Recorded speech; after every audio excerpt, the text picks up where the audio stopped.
In this video, I'm going to show you how to lock columns in Google Sheets. So our goal is to lock specific columns in here so that users won't be able to edit specific parts of the Google Sheet.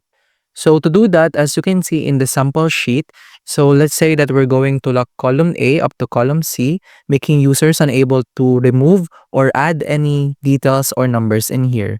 After selecting and highlighting the range of columns that you would like to lock, simply right-click, and in here on the bottom part, navigate to View More Column Actions and go to Protect Range.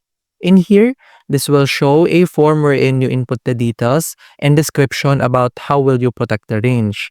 So if you don't have any description, simply click Set Permissions in here and grant the access or the permission for the editing of this range. So let's say that when editing this range, the only one who can edit is only you or only me. So basically, when I save this, other people won't be able to edit this part of the sheet, only I can. So let's settle for show a warning when editing this range. Simply click this and click done.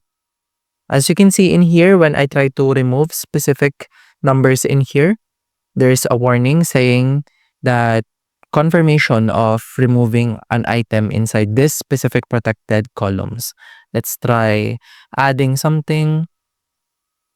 So you can see in here, the warning showed up again. So basically, this means that this area is currently locked for editing of users.